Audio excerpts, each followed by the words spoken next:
Hi, I'm Gordon Half, Cloud Evangelist with Red Hat, and today's topic is operating system containers, what they are and why they're interesting. Before I go on to containers, let me very briefly review what virtual machines are, what we tend to call server virtualization is. I know this is going to be very basic for a lot of you, but I think it's worth doing just so we have context to talk about containers and how they're different.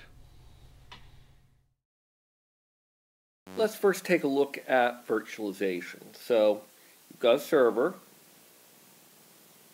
See, server. Then you have something sitting on top of that called a hypervisor.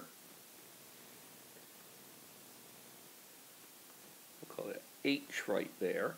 And what that hypervisor is doing is it's basically putting this layer of abstraction on top of the server. So nothing sitting up above there really sees this server any longer. They see a virtual representation of the server as the hypervisor cares to share it.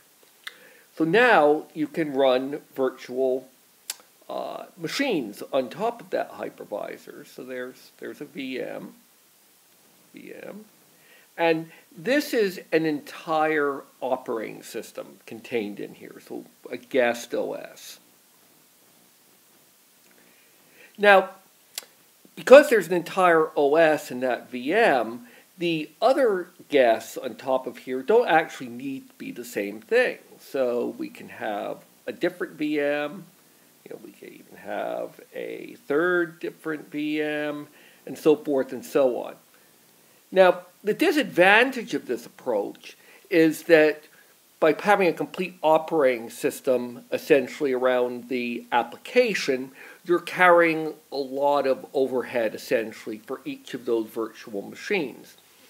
Contrary-wise, the advantage is that you do have a complete OS, so each one of these things, as I showed here, can be different from each other. It doesn't need to be there's no relationship between the virtual machines here, and in fact the hypervisor puts up a pretty substantial wall in between because, at least to a first approximation, as far as the VM is concerned, it has an entire physical server all to itself.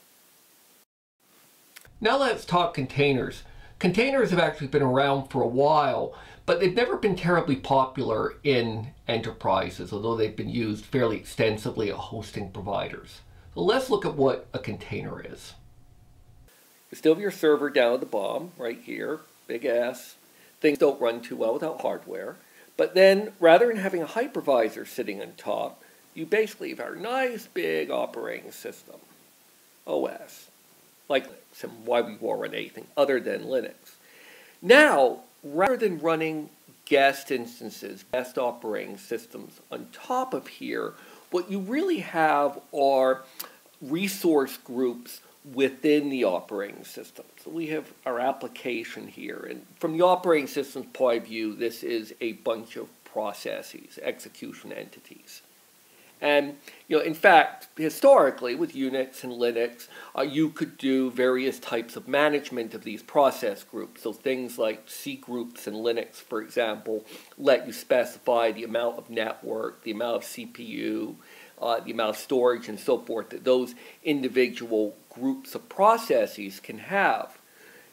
So what really happens with containers is that you take that same basic concept, and in fact, containers implementation on underlying OpenShift platforms as a service, for example, uses C groups, and you combine that with some other things. You may very well combine it with SE Linux, as Red Hat does with OpenShift, to provide some additional security isolation around these resource groups.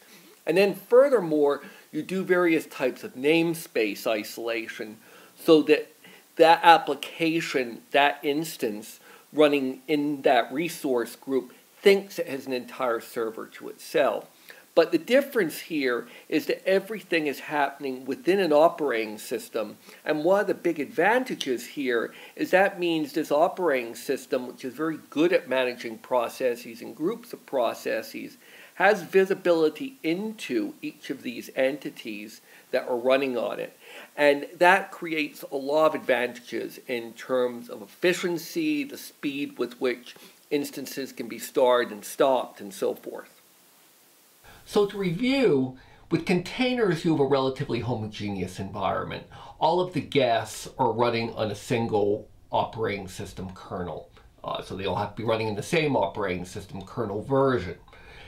What you get in exchange for that is a much lighter weight implementation of being able to run multiple guests.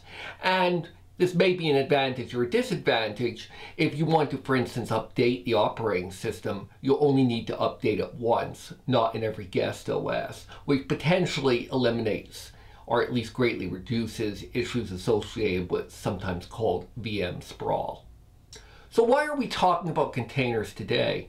Well, when both operating system virtualization and the hypervisor-based approach to virtualization came onto the scene in around 2000 or so, they both had their adherents, but really enterprises coalesced around the hypervisor-based model. And the reason for that is that if you kind of look at relative advantages and disadvantages of the two approaches, enterprises were very concerned about being heterogeneous, and they weren't as concerned with wringing the last drop of efficiency out of their virtualization approach. I'd also probably argue that there was really only a bandwidth, so to speak, for IT shops to adopt one of these approaches, and hypervisor-based virtualization was just a better match. So what's different today? Well, if you look at cloud workloads, particularly in the case of platform as a service, it looks a lot more like a typical hosting provider implementation. So you tend to have very homogeneous environments in terms of the underlying operating system and so forth. In fact, in the case of platform as a service, the user typically isn't even exposed to the underlying operating system. That's, in fact, one of the benefits of a PaaS from the point of view of a web developer. Therefore, containers look like a lot better match in many ways than virtual machines are, because you have all the density advantages, you have the ability to spin up and down instances very quickly, and the fact that you can't have a whole mix of operating systems and operating system versions doesn't really look like so much of a problem. So we really see containers being an important technology for cloud-style workloads and cloud-style infrastructure moving forward. Thank you. I'm Gordon Happ with Red Hat, and we've been talking about operating system containers. Thank you.